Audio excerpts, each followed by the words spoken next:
Well, hello guys. Sorry you can't see me. My name is Anastasiya. I am like a spokesperson, weirdly enough, for Ukraine right now. I like talked with Destiny, with Lonerbox. I'm a friend of Dylan Burns, if you know him. He came to Kharkiv, to my hometown, and yeah, basically, I showed him stuff, all the destruction that was done to my city, and was he's a bit of a guide to him, I should say. So yeah, that's me. I do volunteer work mostly for our soldiers, so buying stuff like vests, medical supplies for them, and flashlights, power banks, and even we bought a quad bike, ATV you call it, I think. And yeah, so all thanks to Dylan and Destiny's community, and Lonerbox donated as well, his guys. So yeah, I'm super grateful to all who participated, and many people told me to talk to Vaush, and yeah, that's why I'm here, I guess. Yeah, it's a pleasure to speak to you, and fantastic work. It's all Thanks. all well and good to cover this stuff from afar, with what you've been doing, and to a lesser extent, what Dylan's been doing. Obviously, you're more connected to the front line than he is. Truly phenomenal stuff. I want to know, how did you? So first of all, how did you get into doing what you're doing now? I'm going to guess you didn't have any like relationship with the Ukrainian Defense Forces before the war began.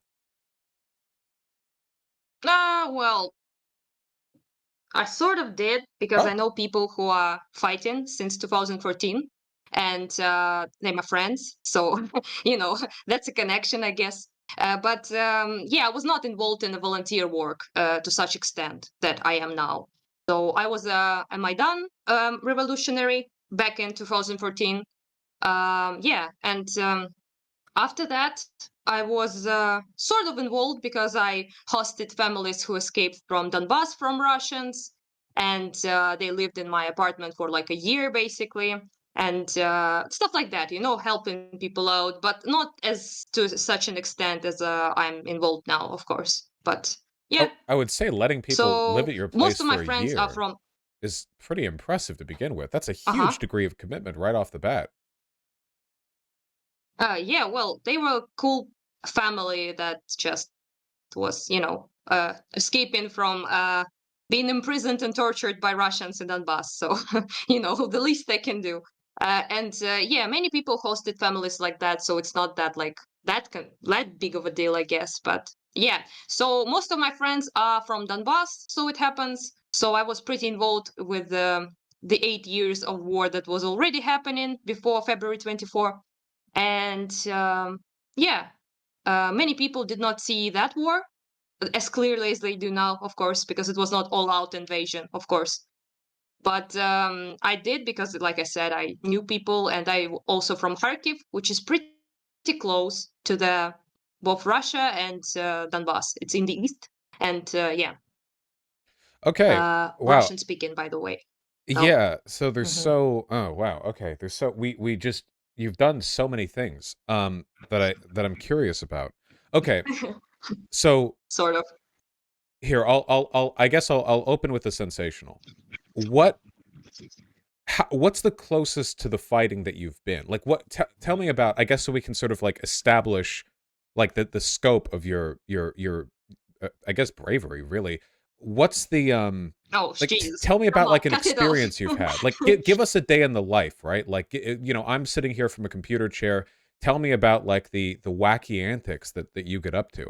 I want to know more. Like what does this actually look like? The wacky antics. So basically, on the 24th of February and 25th, Russians invaded Kharkiv, in fact. They were not able to take the city, but they sure as fuck did try. Oh, sorry, can I curse? Absolutely. Oh, good. So thank God. So yeah, so basically they were already in our city, so they entered it, but they were stopped by our absolutely badass battalions in Kharkiv. Yeah, so this was pretty close, I'd say. They were in my city, like two steps away from taking it. So yeah. That's the closest I have been to living under Russian occupation. Let's say it like that. But after that, they could not take the city, but they took the majority of our Kharkivska Oblast, which is like our word for region, basically. So like Kharkiv is a city center of it, right? And the rest are like small little towns, villages that, constitute the area, the region. So yeah, this was the closest Russians have been to me. But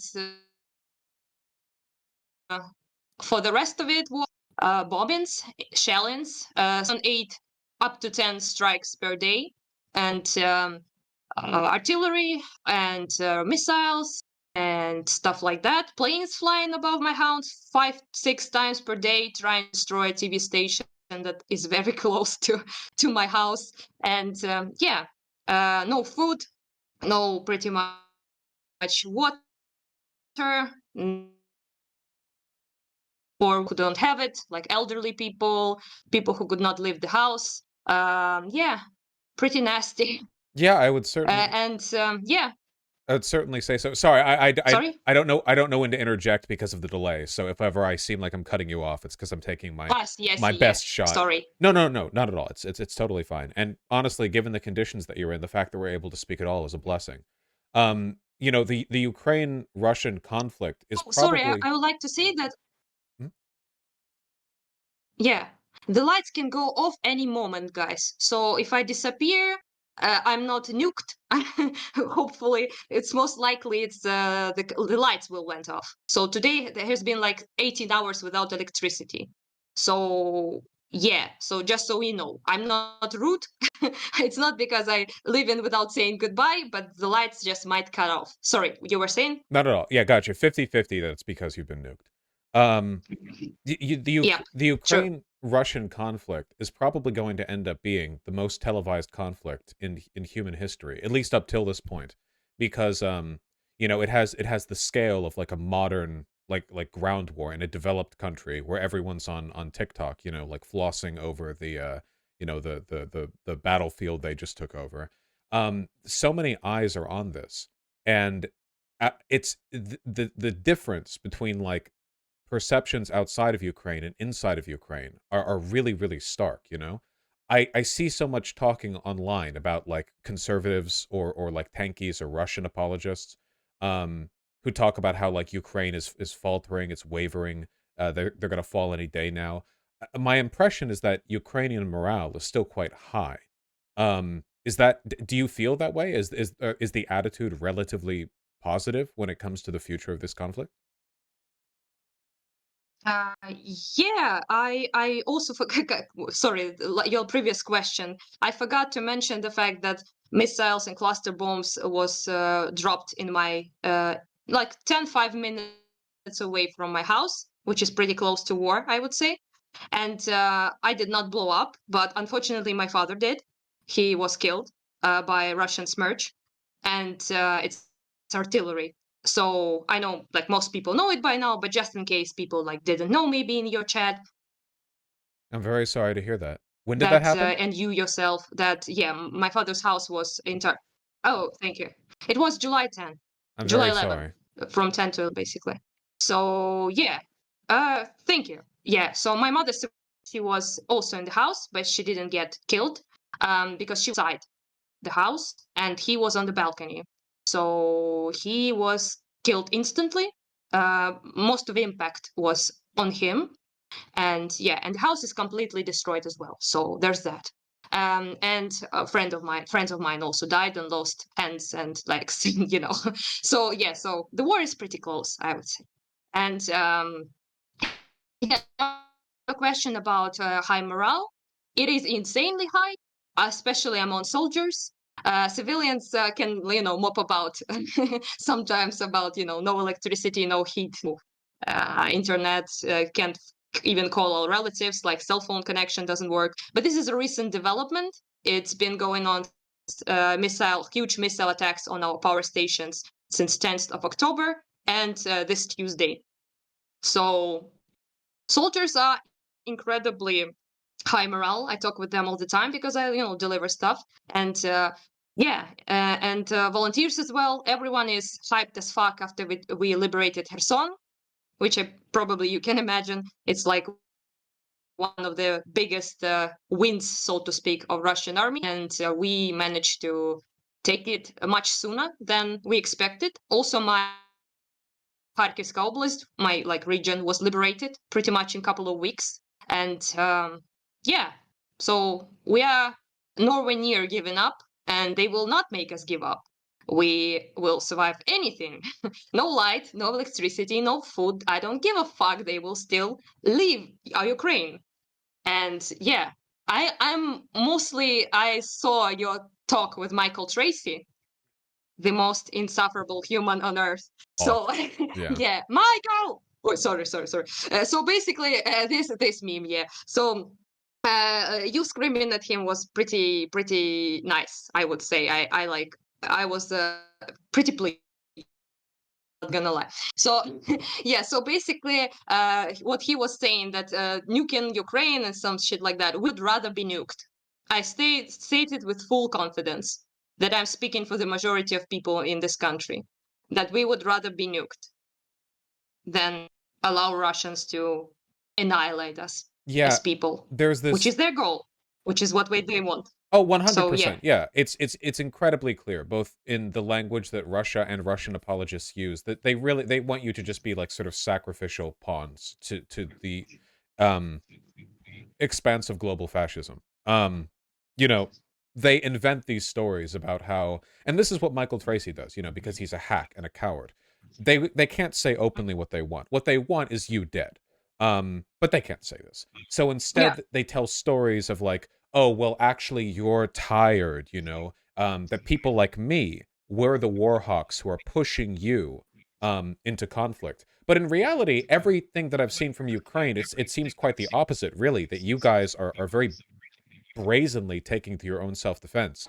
NATO is just kind of yes. like running, trying to keep up, frankly, with the energy.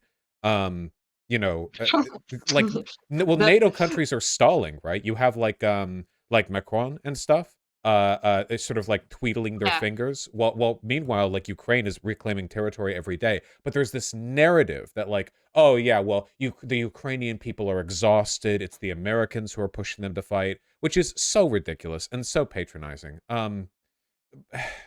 But it Yeah, oh, persists. it's pissing me off to no end. Yeah, because it's just, it's a way to completely devalue us as people, what we want.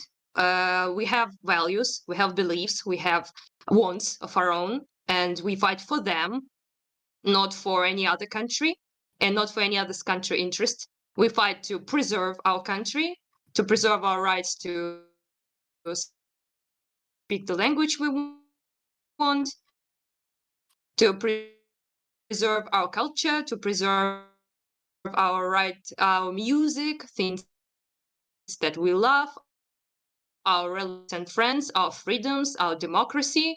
Freedom better than they are in Russia is what we fight for. It's a long fight. It's a centuries-long fight, to be honest.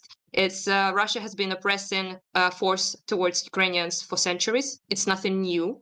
When this conflict basically began, no offense, guys, United States was not in the picture. I mean, you're pretty young comparatively to many people in Europe as a country. But yeah, so to me, it's incredibly patronizing. I even would dare to say it's dehumanizing because they call it proxy war between, United States and Russia, and Ukraine is this little sad, little stupid pawn that just doesn't understand what's good for us. But we know that being destroyed and raped and tortured and imprisoned and deported to oblivion is not good for us. No, We I know I that. fully believe it That's is. pretty clear. It is Easy to know. dehumanizing. Yeah, because that's the goal. The goal is to Yeah. not have to acknowledge what Ukrainians want. The goal of all Russian propaganda is to reduce the Ukrainian people to a field to be occupied rather than a group on that field. Like, rather than having Yes.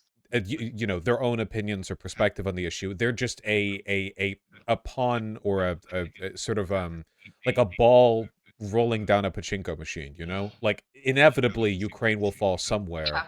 but they don't actually want to be anywhere. They're just inertia. Um, and that's the goal, you know? And I think it's very clear if you just look at what Ukrainian people want, your politics fall in line pretty quickly. Yes. Also, it is a very long narrative as well to portray Ukrainians as not a nation, as not a real nation, not really, as the Russians say, spoiled Russian, so like a degenerate, if you will, version of Russian. And yeah, so it's a long effort. Has been done in Russian Empire, then it has been done in Soviet one, and the rulers of both were Russians. So to not only us, they did not do it only to Ukrainians. They did it to other people as well, of course. So like Belarusian people, Armenians, Georgians, the drill, right? So not only us, of course. But Ukraine was like this huge deal to them all the time. So the will of theirs to subjugate, oppress, and pretty much destroy our identity has been strong pretty much throughout the entire history. Sometimes it was worse than others. There were times like Holodomor. There were times like this, but sometimes it's a bit better. So no 4 million people killed, or basically killed by famine, and then shot in the head for trying to food they grew, and for trying to escape. That people deny till this day that it was laws on the book that Soviets made, which is called Fifth Witt's Law. Это закон пяти колосков, but in English I think it's called Fifth Witt's Law, because it was if you steal 5 pieces of wheat from a field, you'll be shot in the head, basically.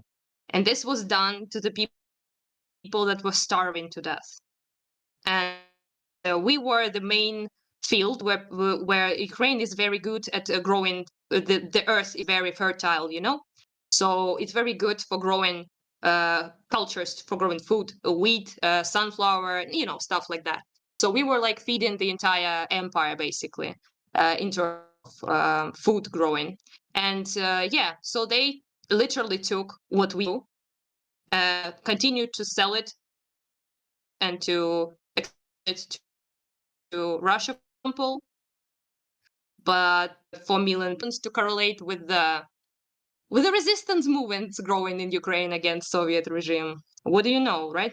So yeah, the uh, resistance was, as you probably can imagine, literally died, killed. The spirit was broken, and this is all the time in Ukraine. Pretty much resistant movements begin. We try to liberate itself, to establish our own independent country, and every time we get left out. So we get killed, deported, again, resistance again. So 50 decades, this song and dance always happens. And yeah, I think this time around, this will be the end of this cycle. At least I hope so. Yeah, this seems like it might actually end up being an end to a centuries long. This feels like a pretty definitive rejection of Russian hegemonic influence over Ukraine. Um, I mean, it always comes down to empire, right? And I think this is one of my biggest issues with the Soviet Union. It's that in so many ways, it took all of the logic of the old feudal and capitalist systems, and it just found Soviet words for reiterating them in the new era. So what was once like Russian imperial conquest of Ukraine now becomes Yeah. like Soviet integration of Ukraine into the USSR. The logic persists, the outcomes persist. The only thing that's changed is it has a red coat of paint. Now, today, we see the same thing, right? Well, what are they doing? Yes. Well, they're Yes. So conquer basically, Ukraine. yeah. Yeah. Sorry. No, no, no. Go ahead. No, it was the lagging. I thought you were finished talking, but it wasn't. We both We weren't. I'm sorry. we Continue, we please. both struggle under this connection. I only mean to say that like the pattern is remarkably consistent no matter the purported ideology or the actual like head of state doing this. I do not have the constitution for war zones that you and Dylan have. Obviously you didn't have a choice in the matter. Dylan did. Either way, I do not want to be anywhere near where bombs are. But I sincerely hope, and I mean I desperately, desperately hope this, that after this war, which will hopefully end in Ukrainian victory, Ukraine and its people can enjoy some degree of integration and cooperation with the rest of Europe, and it can be seen as what it is, as its own country and culture, rather than being sort of like the left boot of Russia, rather than just being seen as like an offshoot of Russia, like a pawn of Russian cultural hegemony. Thank you. I appreciate it truly. I would like to point out to people who might be like confused about that. We were Russia tried for many, many years Oh dear. to completely invisible. It was either done by like literally executing. Oh, can you hear something? Oh, the connection hasn't been very Hey, consistent, but we get the gist of what you're saying. sorry, it's really pisses me off, but You nothing have I can nothing to do. apologize for. And even Uh, even then, keep in mind, I'm happy to talk to you again in the future as well. Don't worry about it. Thank you. Yeah, so basically, they either done it by like executing people straight up, or deporting them en masse, which they did. If you probably can find out, West, it's called. It was a mass deportation of Ukrainians to Siberia. It was not the only time, of course, but one of the largest, 100,000 people, I believe. So yeah, so this was done like that, or it would be just everything would be done to make us completely invisible. And the only narrative that would exist would be a Russian one, not Armenian, not Ukrainian, not Belarusian, not Georgian, not any other vassal they had, republics they, controlled, but their narrative. So everyone has to be Russian to pretty much exist. What I mean by that, like an umbrella term, not like a nationality. So you want to have a decent life, union from your identity, from your culture, from your language, and become Russian. So our surnames were Russified, like mine, for example. It's a very weird ass surname as it is, but in Greek, I'm Greek, by the way. So in Greek, the word Paraskevi means like Friday, day of the week, basically.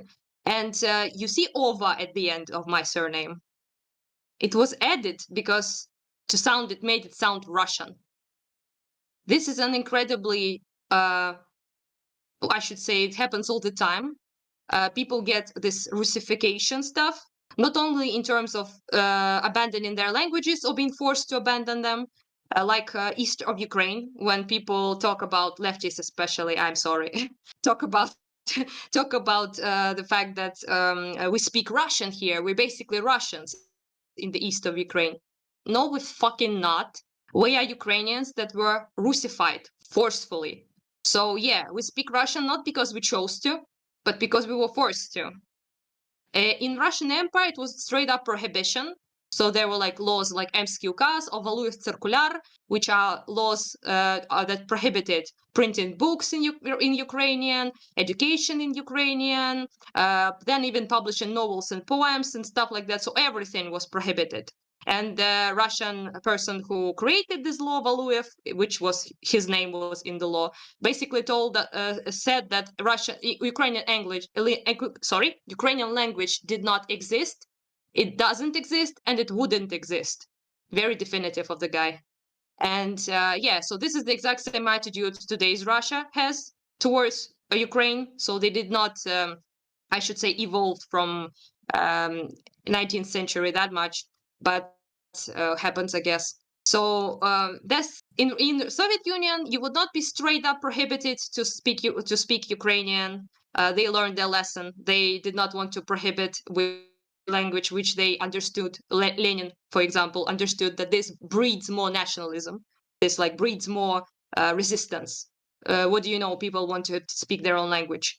So basically, what was done was Ukrainizatsiya or Korenizatsiya, which was a program could be translated as indigenization problem. So it was allowed for different nations to speak their language, for writers and poets to write stuff in their own language, and this was called a Ukrainian Renaissance, pretty much like a revival of Ukrainian culture and language in the land, which ended up in execution of every single person who participated in that. Yeah. So yeah, Stalin did not appreciate, I guess, this move. I would like to point out that Lenin only did it because he was desperate to stop the revolts, not because he was a big fan of Ukrainians in Ukrainian language.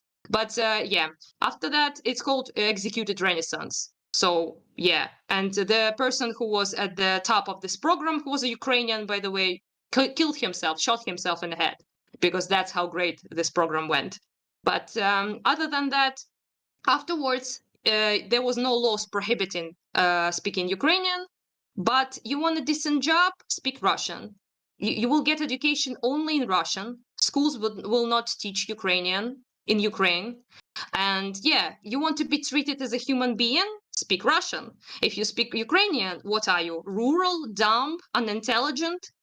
So yeah, this is a softer version of discrimination than it was in Russian Empire, but the results were the same, literally, because people, even worse, I'd say, because people started to abandon their languages and cultures just on their own, and they even believed it was their choice sometimes, but it really wasn't.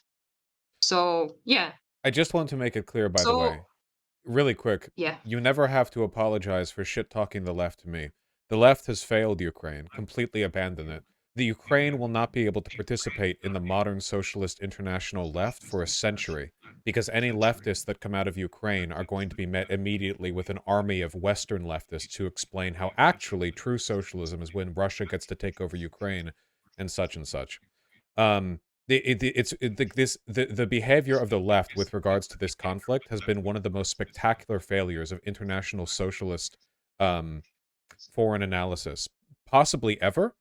Um, it's genuinely disgusting. So anyway, you're free to shit talk them as much as you like. Just letting you know. Um, given how insistent they seem to be right now at Thank you. continuing this I just long-standing pattern of imperial oppression. You are literally like like last bender. It's like you're like the last good socialist basically in the West. Not exactly maybe the last, but like one of the good ones for sure, because I saw your coverage quite a bit. I didn't like watch everything, but I saw what you like did for Ukraine, and I'm very grateful for that. I think you did a fundraiser as well, right? Yes, I'm just very racist against Russians. It's just a big coincidence. This works out in favor of Ukraine. Just happens, Yeah, oh yeah, just purely Yeah. coincidental. So I'm really grateful for that, by the way. I appreciate it highly. And you are basically what I like. It's not complimenting you just because I don't know. I don't know. It's honest. I just you were one of the people who returned me like a little bit of faith in leftists and socialists in the West, because uh, when I saw what people were saying, in February 24 and 25, and in the beginning of March, when I started like researching what people in the West were saying, because I wanted to know, will they help us or not? Are we going to stand alone in this war or not? To gauge basically the moods that were there, like what people's opinions were. And I stumbled upon none other than Hassan Piker, which is a famous story. People know me as a Hassan Piker hater. Yeah, it was actually quite funny because I told Dylan about that, and like the hate, it just came out of my body, like out of nowhere. I just started to shit talk Hassan, and he was pretty impressed that I even like knew who he was basically. But yeah, so I talked like with Dylan about it, and his interview he did with me in my house, in my apartment. I also talked about that quite a bit and how much I hate everything about it. And yeah, so he turned out was not even the worst one. So I guess shout out to Hassan, mom, my for even saying that. But like he, I thought he was worst first, but apparently he wasn't. Yeah, so sell anything, so put it like that. When people hear socialist is maybe slightly bit okay, but communism, Jesus, if you say that, oh, people only think about red terror. People only think about executions. People on the meat hooks who were told to be, they were bourgeois, they were class traitors, they were dirty nationalists, they were elite, they were educated, like some kind of like capitalist hacks, you know, any name you want to call them, and you are free to put them on the meat hook and shot them in the head. Yeah, So I've that's what they noticed think about. the number one most reliable way of finding out whether or not somebody on Twitter supports Russia is if their bio says anti-imperialist. 100% of the time, every single time, To guaranteed. Well, you know, imperialism is only bad when America does it. No- Don't you know? Oh, exactly. Well, according to Lenin's definition of imperialism, which I've never read and don't actually understand, Oh, imperialism is when you're capitalist, which Russia it yeah. isn't right now, I guess. It's a shit show. It's genuinely disgusting. It even so obviously, like I'm very sympathetic towards the plight of the Ukrainian people. You know, blah blah, go me. I must be so great. You know, not liking it when people die. But even outside of that, like on a secondary level, as somebody who cares about, I guess, the moral culture of the left, the attitude that's been taken towards Ukraine has been so disillusioning. It really Yeah. does seem like it's all partisanship. It's all lunch table politics, you know? Well, being a leftist means that you support labor rights, but mostly it's about hating America. And if Ukraine gets along with America, then they must be the bad guys. And if Russia doesn't get along with America, then they must Yeah. be the good. And that's it. And Exactly. that's leftism, you know? Um and that's not great. That's not good. That's not good analysis at all. It's disappointing. I don't know. I don't know. I imagine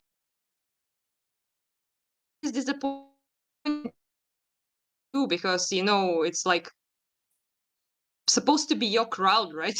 So it must be even harder because in your ideas, and that's what they want. That's you, like, you know, elevate, which is exactly, by the way, what Lenin did, but whatever.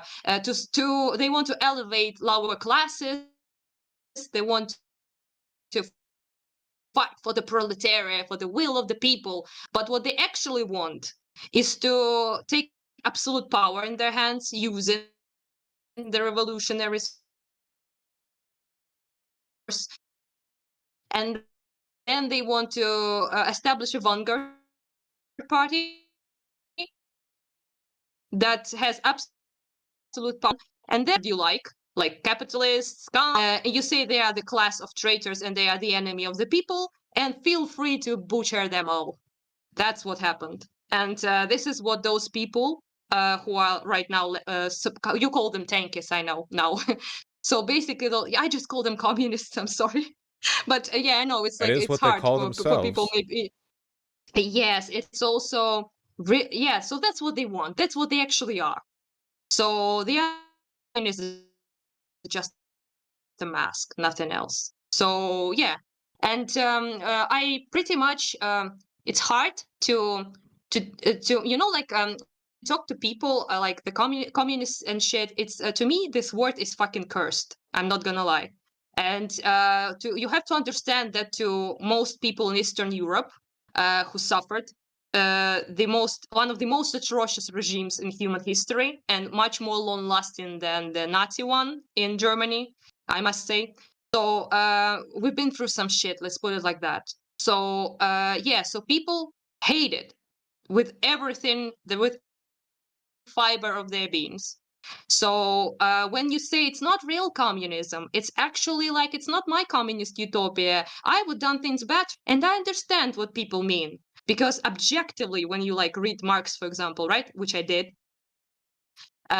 you don't see exactly Soviet Union, let's put it like that. So I understand that, but you have to understand as well that these are words. These are words a man's a little bit of a utopia in a way. So this is a book. Reality, the way it manifested, No matter how much you scream, it's not real communism. This is how it manifested here and in many other places.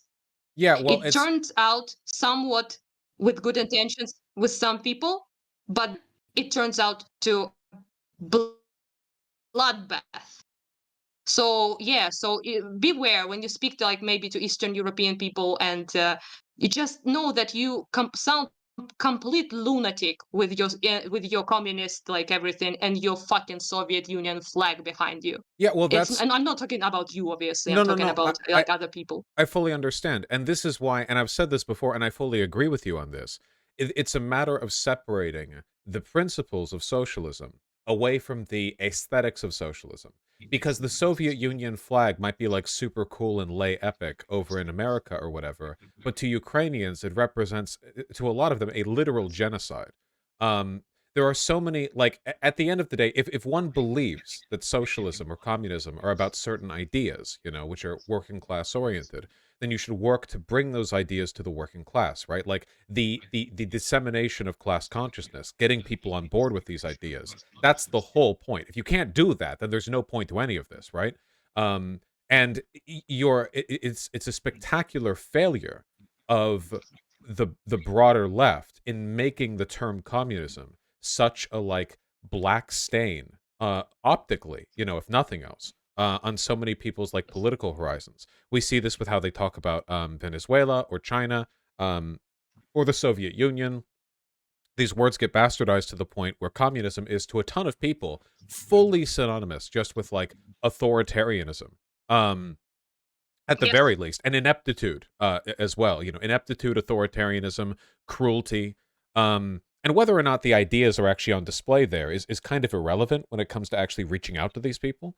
But I guess with the behavior of the Western left with regards to what's happening in Ukraine right now, they've indicated they don't really care about reaching out to Ukraine or to Ukrainian leftists. It's just part of the big like America bad thing. They can't see beyond that.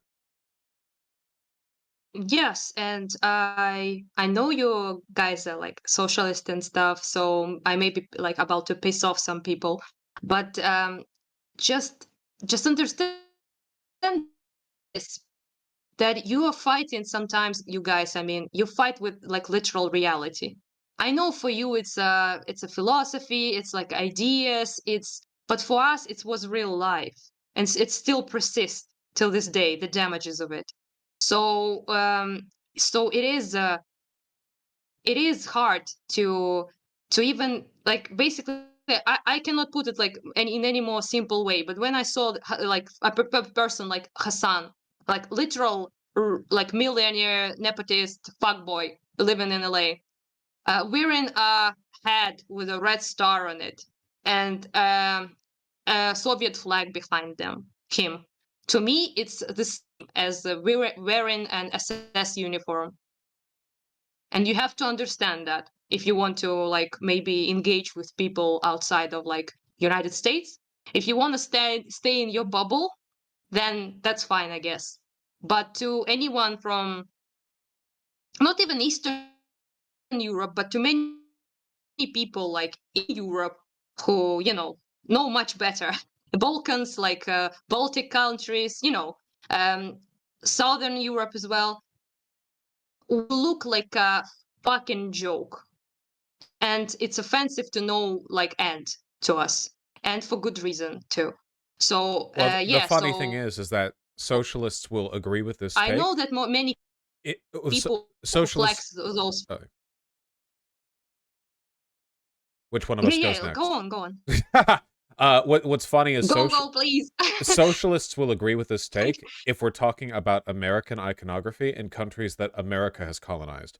So if you're talking about Guatemalan leftists, Iraqi leftists, Afghan leftists, anything like that, and it's like, oh, well, I hate Yeah, it when I Latin see America. people who are wearing like a bunch of American iconography because it reminds me of all of my people of that. Leftists are fully sympathetic to this. Um, I mean, there is always going to be a degree of national taint when it comes to any kind of international political movement. Obviously, if you want to appeal to Americans as an American, you might have to make some appeals to like American values, American politicians have to wear the flag regardless of their ideological predispositions. That's going to be the case anywhere, I think. But the Soviet Union doesn't exist anymore. Much like Nazi Germany, there's no longer a state with that flag to appeal directly to, you know? And I think there's a pretty big difference conceptually between an American wearing American iconography, which I do, and like imagine if what would an example be? Like if a Cuban wore a bunch of like American iconography. If I saw an American wearing like America tier shit in America, I might think like, oh, okay, you know, maybe they're a conservative. I don't know. But if there's like a Cuban, I don't know, YouTuber who decks himself out in American flags, it's indicative that perhaps, you know, his allegiances are not to the, you know, the international proletariat. Why would a Cuban deck themselves out in American iconography if not to signal a distaste for, you know, their government? Um, and a support perhaps for U.S. intervention or something like that. Whatever. The point that I'm getting at is that I really don't see any reason for the invocation of Soviet iconography. Yeah, I think I pretty much like agree. And yeah, it's a long story. And the thing is, most people I talked with who called me a Nazi transatlantic whore. Mhm. Thank you, the left. Very nice. So you know, people like that. I try to converse with them, to talk with them, like to ask them basically what's wrong with you, my guy. And you know, when you talk with them, it's just, first of all, they straight up repeat Russia Today word for word in English, which is a very bizarre thing, I must say. I heard this shit for 8 years in Ukraine in Russian, but never in English. So there's that. And what happened with the capitalist empire, United States? What the fuck? Why are so many like Stalin jerking people jerking off to Stalin there? What's wrong? So jokes aside, this is like when you talk to them, the straight up repeat Russian talking point, and which is pure bullshit, pure propaganda.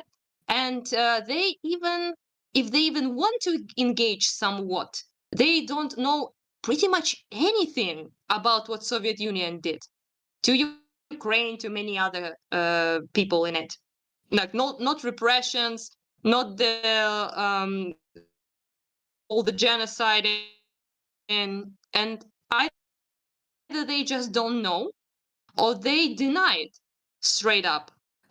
So yeah, it is a very weird conversation talking to people who are standing the regime that literally slaughtered my people many times over and telling me why I should be a fan of it. Well, hopefully this Uh, will be the end of it, right? Interesting, pretty Ukraine interesting. Ukraine seems like it's going to win the war. Even if you're not able to retake Crimea, I'm pretty Uh-huh. sure the Donbass will be reclaimed eventually. And after that, I think it's hmm?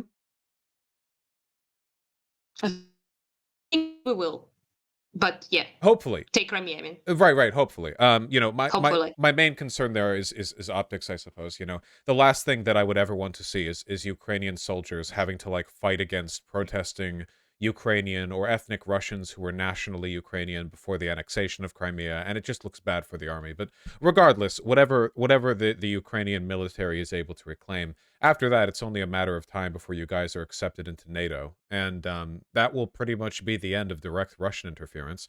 Hatred of Russia as a country and of Putin and the Kremlin is now thoroughly cemented in basically every Ukrainian's mind and heart. So I I I cannot imagine any means by which you know, not to mention after the war is over, Ukraine is ripe for reinvestment.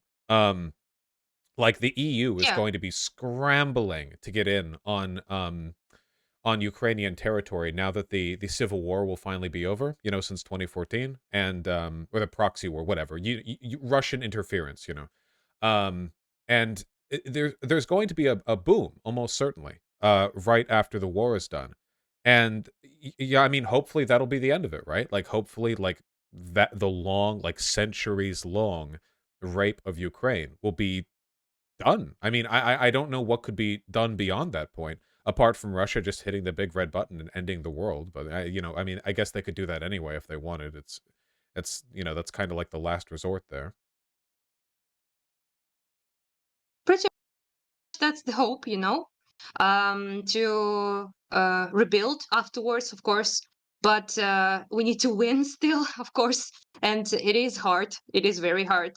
And winter is here. It's coming, basically. Sorry for the reference, but winter is indeed coming, and it is here right now. Outside my window is cold as fuck and snowy. So it is. We have currently 50% of our electric grid is completely unusable, and 50% is a high number. And that's why most of us are sitting in the dark with no electricity, no heat for hours and hours and hours. Most time of my day is in the dark. So it is hard, and it's going to be a hard winter.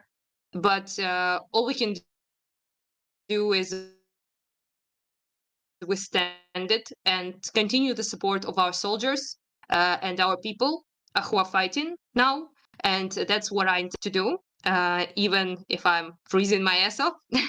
So, you can't just, fascists don't stop, they get. So we need to show them the force, and not only us, the West as well. And I don't mean like the West is have to intervene like with military, of course, but the sanctions. You have to I truly believe it is highly moral for the West to support Ukraine right now, and not only because we are defending ourselves, but to stop this regime from doing this ever again. Because it's not only us; they did this in Moldova, they did this in Georgia, not to such a large extent, of course, not to this horrid level of destruction and death and torture and rape, but still. And nobody stood up for those countries because nobody cared. People continued to buy sweet, sweet Russian gas for good prices and build in Nordic, whatever, this pipe, and invest money as well. And this was the money that they used to make all those cool missiles they use now to bomb my people. So I'm not salty about that. That's politics. I understand that. That's money. I would be That's salty. I'm over being salty. So basically, this is understandable. Let's put it like that. Many connections still, like people, countries like Germany, Italy, who are relying heavily on Russian gas. Still, I understand all of that, but just please do the right thing. And it's the right thing is to support the country that is defending itself from a genocide. So Well, yes, that's the right thing. if it's any consolation, it's probably, worth remembering that the poor Russian conscripts in your country are going to be suffering a worse winter than you, considering how poorly equipped they've been and how bad their supply lines are. They're going to be you'll have Vatniks in striped tank tops, sort of huddled around a fire that they've made from deconstructing the coke cages they built on top of their Cold War era tanks. It's gotta be a cold fucking winter for everyone in your country, and I'm sorry about that. I am. Well, I wish them to freeze and die. Yeah, well, Yeah. that's probably the most broadly humane way of resolving the conflict. Um, Yeah. it's yeah. I feel bad. It's actually been a uniquely cold winter over here in Seattle, so far, Oh. and it's far colder in Ukraine than it is in Seattle. I'm just getting like sympathetic.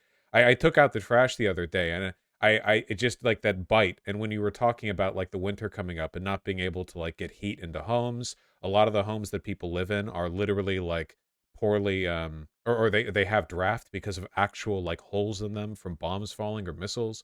Like yeah, just Jesus. It's such a grim reality of conflict. And Russia didn't think it'd go on this long.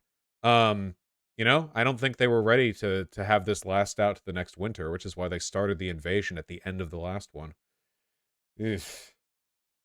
Basically, they expected this to be over like in a week. So, 3-day and operation. to be, yeah, the special operation, the special kind, of course.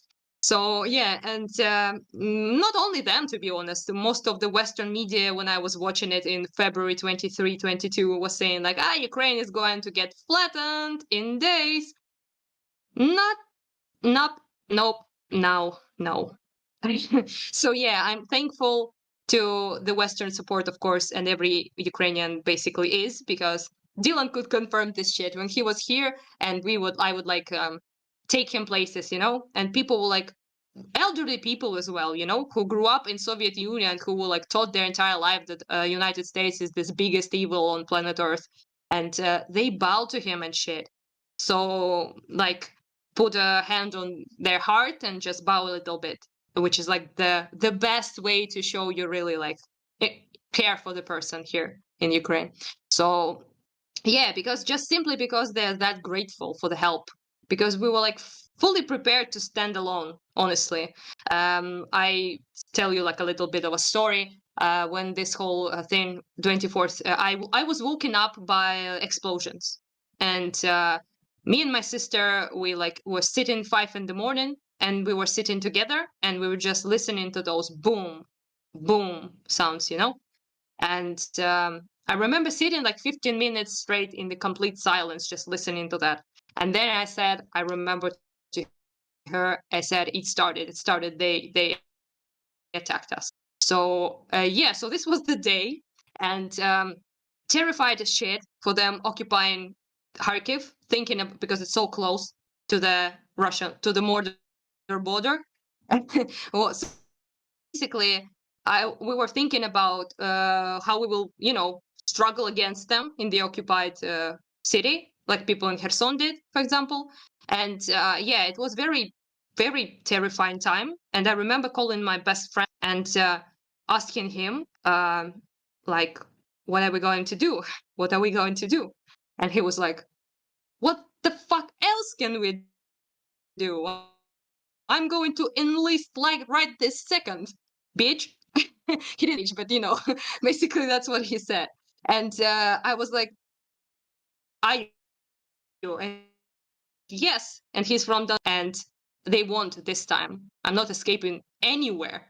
And uh, so he went to indeed enlist. And he messaged me photographs of crazy people who went to enlist the very first and second day. And yeah, that was his way to, cheer me up. Basically. It's So I was like, we're doing this. And he was like, we're doing this. I don't mean to make a lesson of Yeah. your suffering I here. I was hope to people who like, are all right, uh-oh. I'm putting myself. Yeah. Oh no, I just want to say I don't want to make an example of your experiences here, but I hope people in my community are listening to you and sort of reflecting on the persistent negativity that they feel with regards to American politics. I imagine you have your hands full over there with Ukraine. You seem busy, but over here in the United States, we have sort of a tentative hold on our democracy at the moment. The far right might end up dismantling things, but no matter how bad things get over here in the United States, we're not literally being invaded by a nuclear power that neighbors us. And in spite of this, the Ukrainians have put on a phenomenal show of morale and persistence. So I think it's important to keep in mind stuff like that. I think people forget. It's important that the good people remain tenacious, that they not forget how capable they are of being tenacious, because the bad people never forget, right? Putin just gets to sit in his tower and Yeah. send thousands of people to their death. That doesn't affect him. It's tenacity is not relevant. It's not part of his equation. But if ever you let yourself forget, then it becomes a lot easier to believe that the bad people can't be stopped. I remember when the invasion of Ukraine began, the gigantic column of armored vehicles that were headed towards Kiev, and like many people, I thought Ukraine was fucked. I didn't know if they'd be able to take over everything, but I mean, there were a lot of vehicles on those roads, and just the over the course of a few days, just like it going from there were like 4,000 vehicles headed to Kiev. Here's the unbroken line of Russian armor. And then like 4 days later, it was like, yeah, this is just like a highway of death. Yeah, it's just a bunch of like empty vehicles that have been shelled into nothing. And the line to Kiev was broken in less than a week. And it was such an incredible turnaround. And since then, I've been much more optimistic about the future of the conflict. And it's just delightful to see that Ukrainians have as well. I guess that they that being demoralized, at least is, to an extent, is a choice that can be overcome with some persistence. Yes, it's just cheer up, guys. You have things to fight against in the United States, of course, as well. But to know books about that. But he told me actually that you be a better person to talk about this than him. But basically, what I'm saying is we are winning not only because, of course, soldiers are fighting in the decided to support us. They buy stuff. They all their money, the little we have, goes to supporting our soldiers, to supporting volunteers. You get your pay. You spend at least half on buying drones, on buying vests, on supporting our guys, on buying generators for them. You cook meals for them. We have like volunteer center in Kharkiv called Palyanytsia that literally works like 5, 6 days per week to cook good meals for the soldiers. Everyone is doing us, and you can do so much, even as a little person. You just have to do it instead of, whining all the time and complaining how unfair things are. And things are unfair, for sure.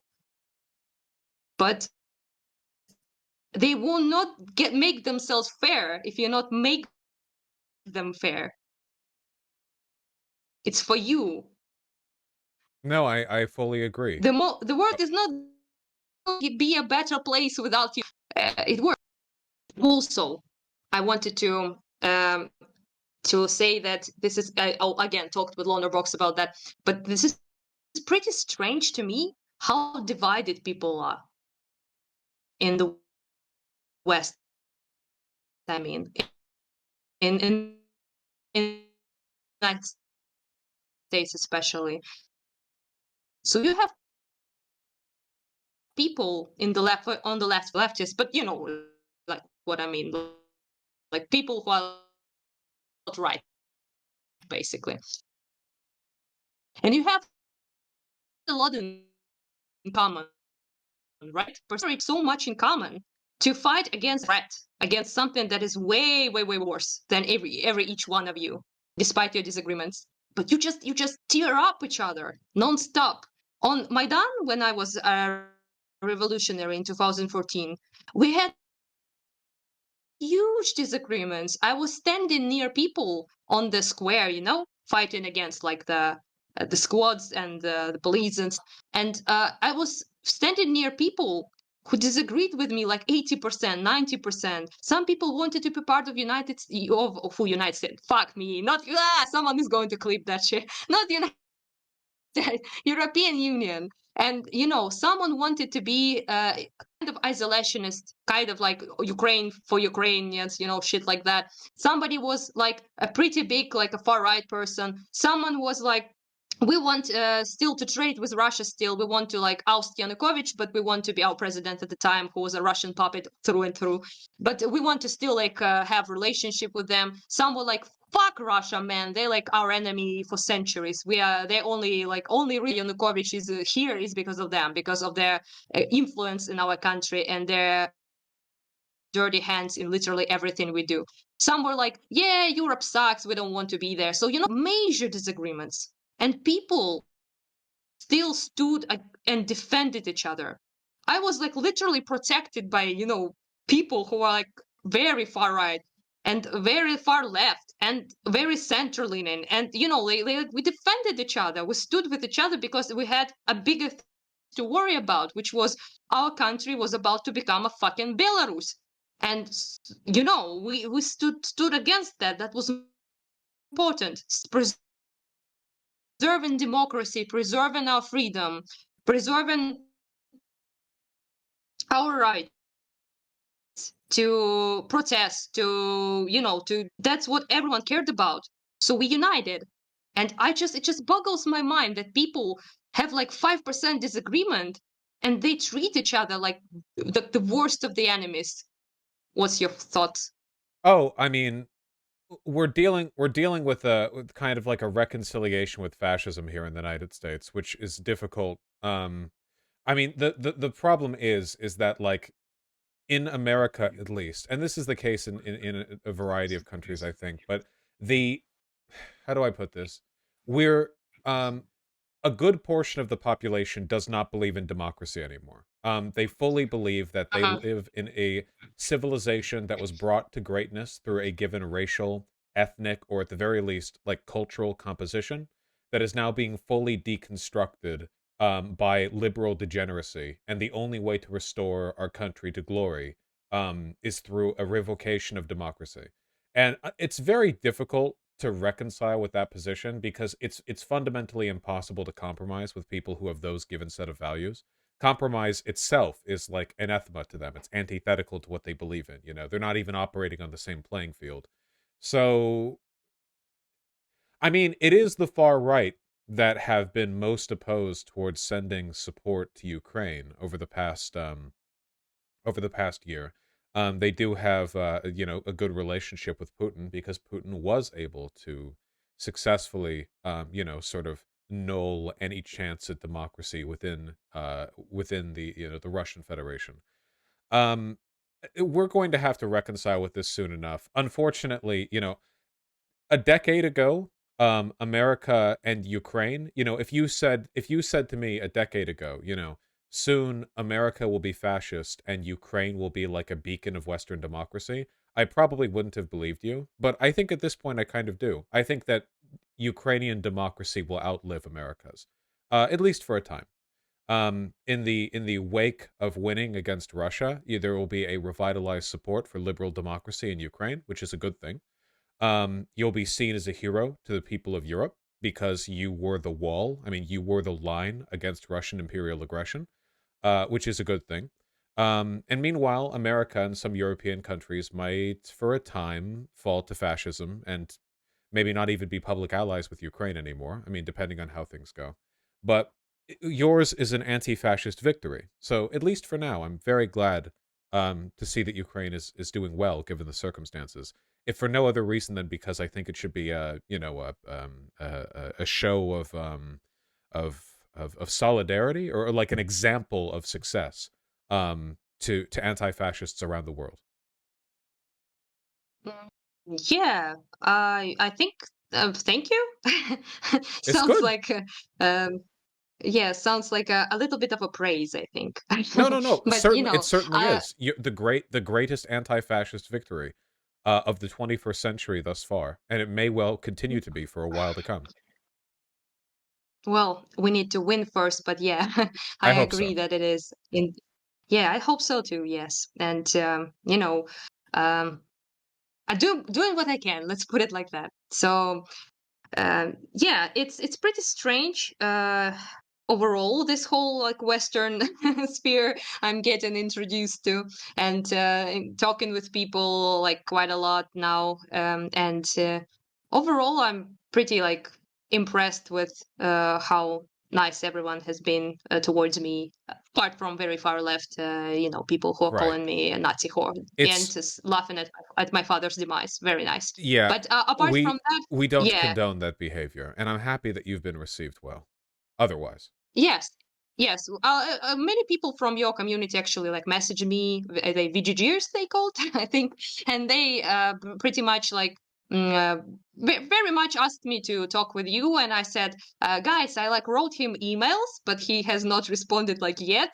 And I cannot like force the conversation on the person. And they were like, oh no, it's because he's abysmal in replying to emails. So they yes, know you well, apparently. yes, they do. Yeah. I'm So sorry. Yeah, it's true. I'm very bad at it. There's also been an Adderall shortage in the United States lately. oh. So I've been even more bad at it lately because either way.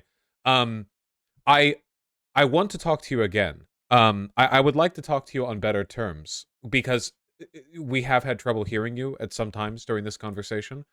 Um, would I'll try to respond better over email. Could I have you on sometime within 1 or 2 weeks? Ideally, with the connection a little bit more consistent, we can have you on cam and talk a little more properly.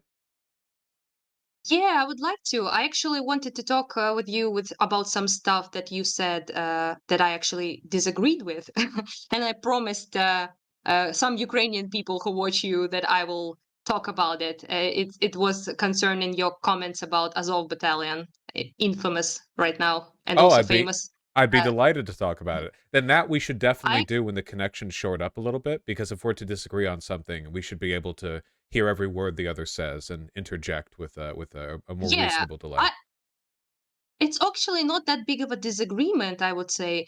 But the way you phrased it and the implication you made, pretty much I find a little bit offensive. Let's put it like that. But it's a conversation for another time. Other than that, I was very pleased with pretty much everything you said in those videos I've seen of you covering Ukraine. And like I said, I'm super grateful. But there is a little bone to pick, and I'm afraid with this connection, it will be a little bit hard to do, and maybe not good for the first conversation either. And yeah, so the connection problem in Kiev will persist. It much likely will get better, not get better. But I'm returning home actually in Kharkiv next week. Gotcha. So the connection there is supposedly better right now. So I might be able to talk with you a little bit, with less lagging and stuff like that. So yeah, next week I will be returning and we can arrange stuff for sure. And yeah, I'm sorry to all Ukrainian people that I did not brought up Azov stuff because it's hard to do with this connection. I'm It'll sorry. it'll come And up it'll come yeah, up soon. Mark it down and email me when you return to the Kharkiv. Is it Kharkiv or um, Kharkiv? Kharkiv, Kharkiv. Kharkiv. So K. Good. So wait, how do you how is that indicated in the text? It's just a K. Well, I wait. It's not Cyrillic. I'm looking in English. Yeah. Yeah. Yeah. So shouldn't that be HRKIV in English? Then? Whatever. Um. So wait a minute. I need to help you. So this KH stuff is always H. Kha. It's never K. No, it's H. So Kherson, Kherson. Kharkiv. Yeah. So Kherson is it's not this Kha. H thing, KH thing. It's not K. It's H. Just H. So Kharkiv, Kharkiv. Kherson. All right. I'm sorry for being Good job. racist. You can't be racist towards me. I'm white. That's what leftists told me. So, you Oh, know. I thought leftists believed Ukrainians were like a very specific subhuman ethnic group, like a kind of like a Yeah. primitive Neanderthalic. That would explain the attitude the Western left has taken towards them. We're like both things at the same time. So some people call us like Yeah. Brianna Joy Gray. Joy Gray, yeah. Oh, okay. So Fuck her. Yeah. yeah. Fuck her. I agree. So so basically, for her, we are blonde, blue-eyed, and white privileged, and white people cannot be genocided. But for some, we are, especially in many like far right European circles, we are not white at all. So we are like subhuman Slavic trash. Yeah. So there's that. You So got we are like both at the same time. ethnically, I'm Polish. I know exactly what you mean because some types of far right people will depict, or like some groups of people will depict all Poles as like blue-eyed like Nazis with the Aryan haircut, and some people will Yep. depict Poles as like subhuman monkey people with like flies buzzing around our armpits. The Eastern Yeah. European like racism is spectacular because you're in the middle of two like cultural hegemons, which means that either side will take different approaches to attacking you for your oh god. Yeah, Yeah. yeah. Fucking I gotta say, you look like such a Polish person. oh, thank you. My last name's Koczynski. I'm keeping the faith. Yeah, it's Oh, mostly cute. mostly Polish. Though I've never been to Poland, so I don't have any cultural connection there. You might get lost in there because people look so much like you. You like will, Oh, then it's a disappear. what a handsome country. Um, Yep. yeah, I want to visit Europe sometime. It's there's Yeah, a lot I well, want to see over there. I want to go to Ukraine, ideally after the fighting is over. But I took some time to look at some cultural landmarks on stream. You know, just Google Map stuff and such. You know, there's a lot of beautiful stuff over there I'd like to see in person. thank you. We would like to have you anytime. Maybe not when everything is blowing up, you know. Yeah, I'll Uh, participate in the reconstructive effort by spending lots of American dollars as I visit. you'll be rich as fuck, dude. Yeah, Come well, here. comparatively, yeah. Yeah, yeah. You'll be like a literal millionaire, like a multimillionaire, basically here. So, Just have the red yeah, carpet rolled out in front of me everywhere I go. No, okay. yeah, of My childish fantasies aside, it has been a delight to speak to you. I hope to speak with you again in the near future, and we can talk about anything you disagree with, and also ideally, lots of things we do agree with. Yeah, thank you. I really appreciate like the conversation and you bearing with this connection shit. And you know, I would obviously like to talk again. Can I give myself a little bit of a shout out? Please, yeah, Is that okay? yeah, please. So, guys, if you want to maybe support my efforts as a volunteer, my Twitter is I don't know if you can link it, maybe something. It's can I send it to you on Discord or something? I'll link it. Yes. It's yeah, it's Anastasiya Paraskevova, my name basically, and Oli or Anastasiya Para 8 is my Twitter, and you can find me there. And I despise Twitter, but I made it to to talk with people who really wanted to, you know, support and talk with me from Destiny's community, Dylan, and you know. So basically, I created this page. It's relatively new, and I have in my bio my Gmail address, which is Anastasiya Paraskevova. And this Gmail is my PayPal.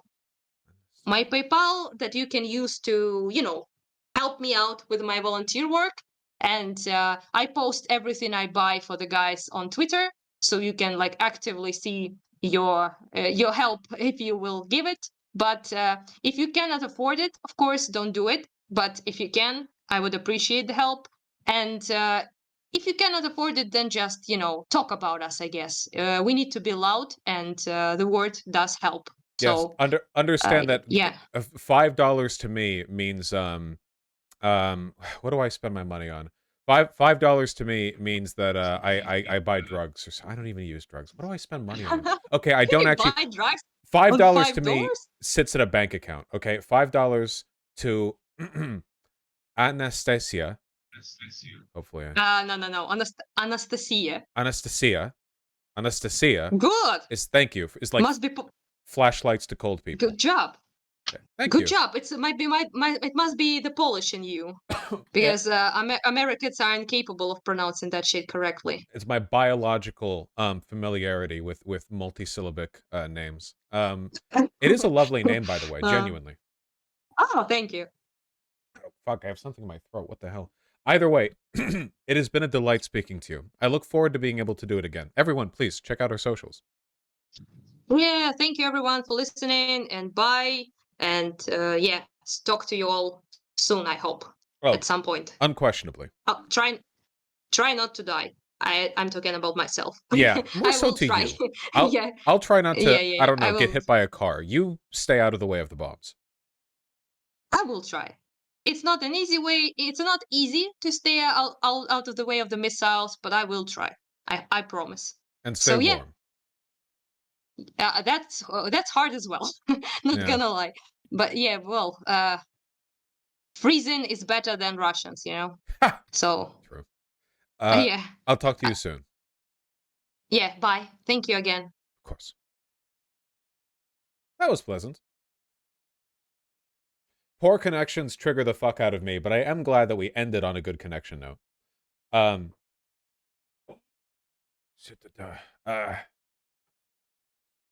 she's awesome. Yeah, she is 100%. It's difficult to flesh out all of the details, and I would never, ever, to a person in an active war zone. Actually, the legacy of communism means, you know, whatever. I've said this before about religion. There are two things, right? There's the idea, and then there's what the name that we use to describe the idea actually means to people. And it is a failure of international communism that for so many Eastern Europeans, communism is synonymous with autocracy, military rule, starvation, ethnic bias, genocide, etc., etc. Unfortunately, this is a very difficult like connection to break because the international left continues to support it, by talking about how actually the Soviet Union was so great there. Oh, the Holodomor was fake or didn't really happen. This is a 3-day special operation. Ukraine, NATO, Nazi, Azov, blah, blah, blah, blah, blah, blah.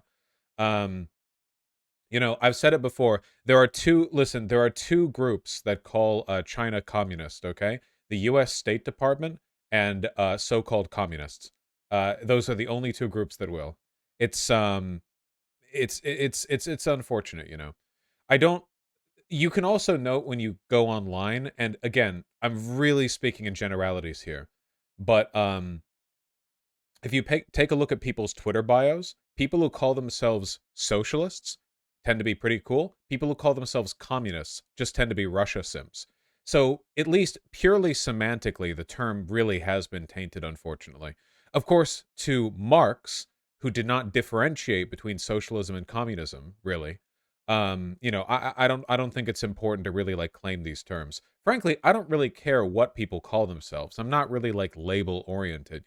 You can you can call it like yeehaw, howdy, howdy, American freedom, liberal democracy, woody how. If it involves worker democracy and progressivism, then I'll go for it. I don't fucking care. I will be an evangelist for yeehaw, howdy, howdy, so on and so forth. Super capitalism. If it involves the policies and ideology that I'm here for. But yeah, just I want to make that clear.